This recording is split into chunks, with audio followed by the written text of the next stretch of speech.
Hello everyone, and welcome back to Let's Play Hearts of Iron 4 BlackIce with me, Alpha Pi Omega, in Kingdom of Italy.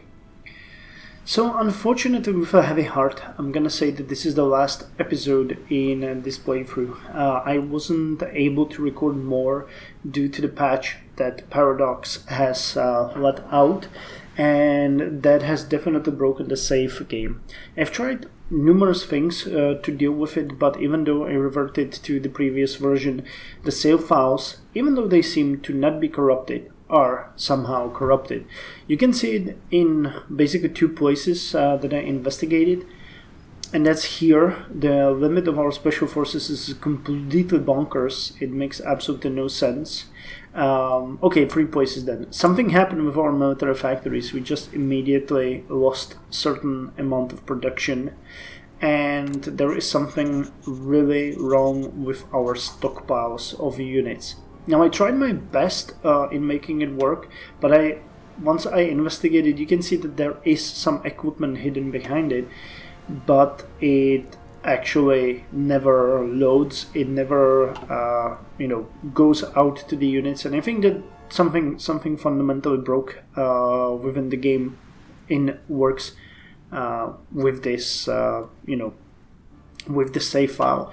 So that is the unfortunate end of the playthrough. Now, I haven't tested it with the, by starting a new one, but what I think I'm gonna do is I'm gonna wait for them to patch the latest version of BlackIce to No Step Back, and then I'm gonna start the playthrough that you guys have requested. Now, I had an intermezzo episode, so probably most of you that are watching this already saw that video, but I'm gonna link it in the description just in case, where I'm letting you guys vote on what nation I should play. Now, there's been some pretty heated discussions. Some people suggested Soviet Union, some people suggested Germany, some people suggested some other nations, but it looks like we're gonna play Japan. That's the nation that so far has the most voices, or most votes. I want to say most voices behind it, but most votes is more accurate. So yeah, what are we going to talk about in this last episode? Well, definitely about the experience of BlackIce. Now, this is the first time I have actually played BlackIce so far into the game. This is the first campaign that I have played so deeply and far away, and I learned quite a lot from it. I would do a lot of things very differently. I think the composition of my forces would be a bit different as well when it comes to it. But yeah, quite a lot of things have happened. Now, the thing that I didn't like is the railroading in regards to the Balkans. That seemed a bit weird, and just seeing nations pop up like that. The Croatian independent state, or the game trying to take away some of my provinces without telling me that. I wouldn't mind if there were events. If there was an event, for example, for the Croatia being born and for other things, but the fact that it doesn't even tell you anything about it seemed a bit sketchy. But that's just they do their best. Now, I greatly enjoyed the campaign in Africa. It was fun. It was brutal. You guys remember that we were fighting the British and the French for every single area, for every river, for every city, every airport, and it was really a lot of fun. I'm deeply saddened that we weren't able to advance deeper into the territory of South Africa, but the resistance here was just too big. We would have to devote everything we got to there, and that just didn't work. I really enjoyed the actual end resistance that was in this area around. Actually, whoa, what the hell was that? Not around Lagos, but they were around here, right? Yeah, around Libreville. Remember, this was the last area where they fought us, and I think there were some isolated. Oh yeah, actually there was some units here. We sort of, went behind them, and they were left in Lagos and the surrounding areas, and eventually they reinforced. Same thing happened here in Libreville port, where we fought them. That was really cool. So the African campaign was really teaching me a lot how to work with units, how the importance of supply works, and how you should look into it, and also about the terrain, because my guess was that putting fast units in an area like Africa would be awesome, and no, that is a complete mistake. We should have sent regular infantry here. Sending the motorized units didn't help at all. They still were limited to speed of 1 kilometer per hour, and they just, it was just a motorized infantry that couldn't really function as motorized infantry. So that was kind of sad. I like how the tanks though worked during the attack on Egypt. The fights around El Alamein were awesome, and it was the tanks, if you remember, that actually broke through and allowed us to get deeper. And once we actually broke through El Alamein, Egypt collapsed really fast, which was kind of interesting to see. The British didn't put that much resistance. I guess most of their units moved south, and then when we got the north and the south, we got Suez and everything, their supplies started rapidly dropping, and they were pushed north in the northern direction, and I believe we eliminated it somewhere around Luxor, right? That's the last place where Narkina. That's where we actually encircled and destroyed them. So that was kind of fun. I guess the bloodiest area that we have fought on would be the Caucasus, though, because I'm kind of saddened, because I was really hoping that we would take it, but fighting in the mountains, it's just a nightmare. This area taught me a couple of very important lessons, and it's mostly about...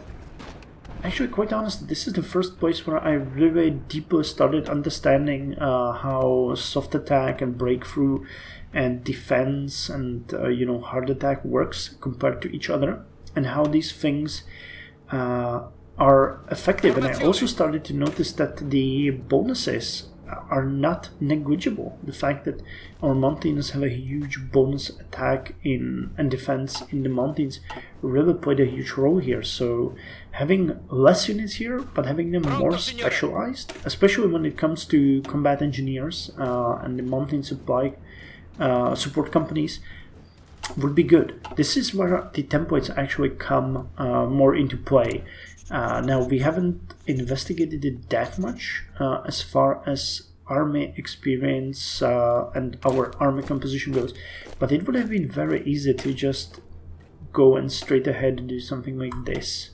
That would give all of our units a huge advantage to movement, attack, and defense in the mountains, and it would make everything much simpler.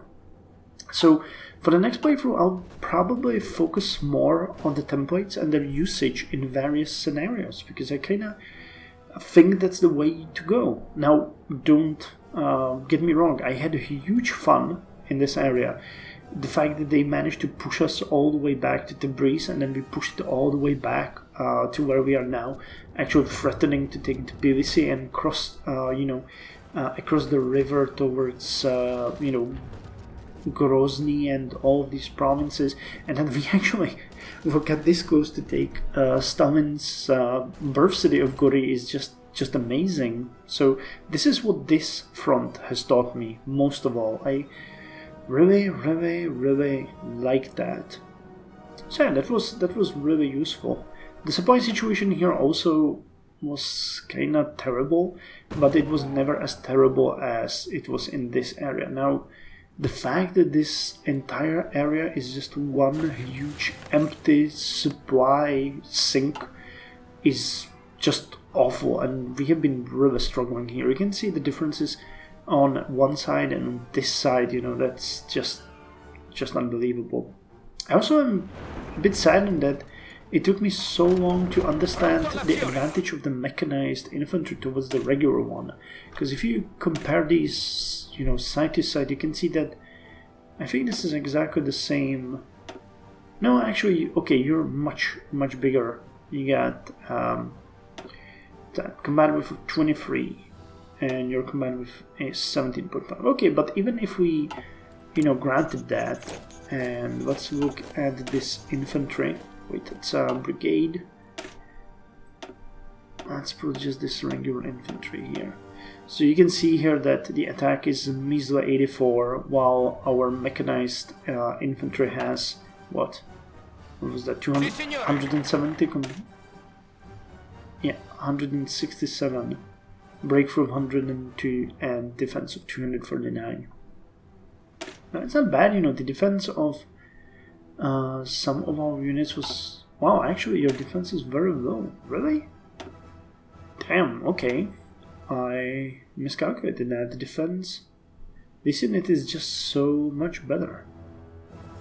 But the supply usage again is just much, much higher. But just imagine that these guys have the same breakthrough, which is the attack, the defense used during attack, as these guys have defense regular. And this soft attack here is, double of that. So having specialized mechanized units that would break through enemy and make sure that your units actually advance in certain areas is awesome. Which would lead me to the fact that while playing Japan, I would try to focus, or any other nation, you can still vote until I start the Let's Play, the voting is open. That would lead me to try combine, to focus more. Oh yeah, this is just... Yeah, the game is falling apart while we're playing, yeah. Things are really bad here. I'm hoping it's not gonna crash. What I wanted to say is that I would focus more on getting specialized units, specialized templates, and just play with it more, because quite honestly we burned a lot of army experience on things we didn't need, and having more specialization, stronger units that do precisely what you want, like mountaineers fighting in mountains and mechanized units fighting in plains, because I think that mechanized units actually have a bonus there. Let's see if this doesn't kill the game. Mobile battalion, motorized. No, actually motorized is a bonus in amphibious. I had no idea. Okay, and we have some assault infantries here, which is, I guess, something, yeah, again, this game is ready to crash the moment I press play. It actually goes for a couple of days and then just crash the desktop without anything. Yeah, you're not telling me anything, are you? Yeah, I think these numbers are completely wrong, because our units didn't have this huge penalties. But yeah, mechanized units I believe would be great if they operated like in this area. I should have had like much less units, but all of them mechanized, which would, again, that goes back to the production. You need to get more production in the mechanized equipment and just have it much higher. That would actually work much better with your units. So going somewhere with this and having it as one of your priorities should be much better. Or let me rephrase that. Having mechanized infantry available in great numbers should be a priority for all the major nations. But in my opinion, Italy is not exactly a major nation. I think that there are only 4 of these, like United States, German, Soviet Union, and Japan. Those I would consider great nations. Italy, France, UK are minor allied nations. So that's why I actually went with Italy, because I wanted to show the difference. And that's what I'm happy with. I think that Italy has fought bravely, and we actually managed to do something that I did not believe we would do, and that is actually push into Soviet Union. And I'm deeply sure that if this campaign continued for it might continue for 2 more decades, but we would take Soviet Union down. You can see that the borders here are holding, maybe even expanding slowly. We were creeping up here. This was also working. Eventually we would reinforce here and break through. I'm pretty sure of that. And maybe even Japan would join at a certain point. So yeah, that could work. So again, the lessons from this one are using more templates, being more careful with your supply situation, and creating specialized units that can do some things better and using them at certain good points. I'm also really happy about the things that I learned with the Navy. I think that they would serve me well when I play Japan. I'm not entirely sure that that's one thing that I'm actually freaking about, and that's the fact that Japan has entered the Second World War because it was completely blockaded by the United States and had huge issues with oil and metal supplies and rubber and stuff like that.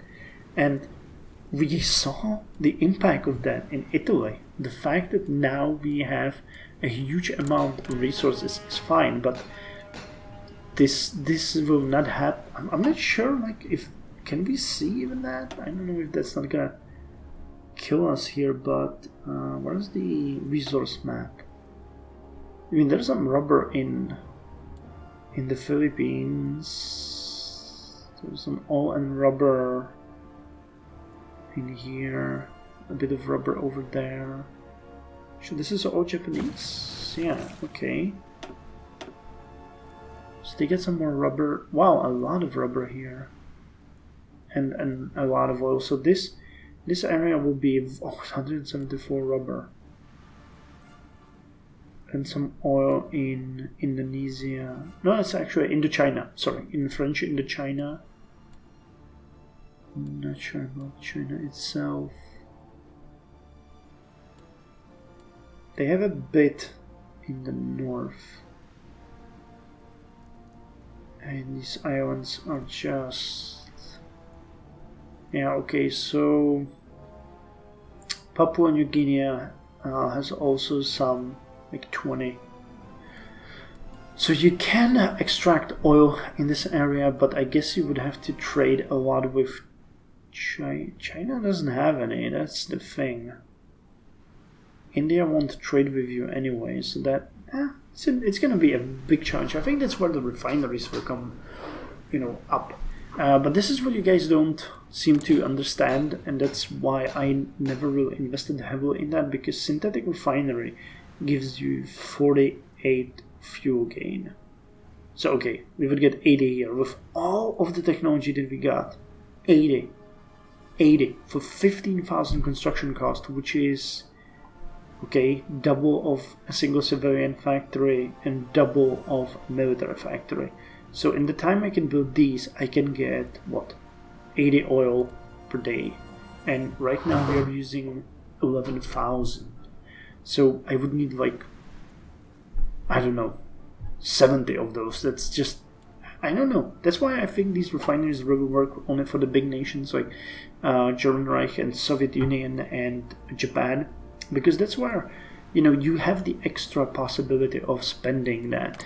That's also one thing that I would really investigate more, and that I actually hinted at in the beginning. I had I had some comments that suggested that the civilian economy is not that important, and I continuously withdrawn factories from there and free them into production, and I think that was a mistake. I think that keeping it much higher and investing much more into that would serve us better in the long run. It's 1948. I actually don't know how much Germany has, but if we look at that, maybe we can see it in our intelligence.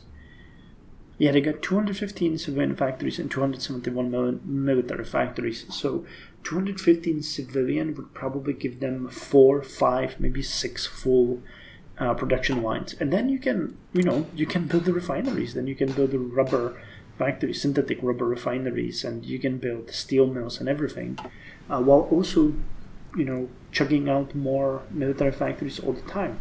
So as Japan, I think it might be more important for me to focus on the civilian economy more, especially in the beginning. Just be a bit more direct about what we need, stick to things that work, and make sure that you do that right. If that will happen, that is a question, but being a bit more, because here with Italy I actually experimented with a lot of stuff. I tried doing that, and that, and I think in the next campaign it will be more to the point, more focused on certain things and trying to do them better. Instead of having 10 units that do everything, I would focus on having, for example, 6, but having them precisely where we want them, doing what we want them, and being able to put them where we want them at the right time. I will also, in any campaign other than Italy, which starts with one of the strongest navy in the game actually, from what I read, I would have to probably focus heavily on naval economy more. We had 30 docks, and I believe, for example, Japan would have like insane amount compared to us. I'm not sure if we can see that somewhere, but it should be in the intelligence, yeah. Okay, it's saying that they got like 35. That's not. Oh no, dockyards. Okay, this is so they have like 60, maybe 70. Some have 10 to 16, 17. Really, their navy is non-existent then. Germany has 36. I think I would have guessed more. United States have about 60. And what about the British? We never checked that. Yeah, they're somewhere around 65 again as well. Okay. So yeah, those are the lessons from this campaign, being brought up to certain concise lessons that I would have to focus on. So I guess there's not much else to say. I greatly enjoyed this campaign. It was a huge lesson. It was a huge tutorial campaign into what is BlackIce, how to play BlackIce, what to look for in BlackIce. And I guess the next playthrough is gonna be a bit more dynamic, but also a bit more, I would say, confident, because we will have a bit more of a plan ahead of us. And yeah, I guess we'll just see. So to all of you that actually made it so far, I would like to thank you very much. If you imagine that each of the episodes had about 50 minutes, you made it to wow, I would bet that there's at least 70 hours of raw footage, so you spent several days non-stop watching me, and for that I would like to thank you. I hope that you will remain faithful to my content, and then I will see you in some other Let's Play. BlackIce is definitely going to return once we have that whole thing with the no step back finished, and I'm actually excited about the changes that they've done to the game, and I'm really interested in seeing how BlackIce is going to cope with that, because there's going to be quite a lot in there for us to investigate. So yeah, I guess that's all from me. Thank you very much. Hope you enjoyed it. Feel free to change the votes or vote on the video if you haven't, and I'll see you next time in some other Let's Play, and hopefully one day also with BlackIce. Till then, you guys take care.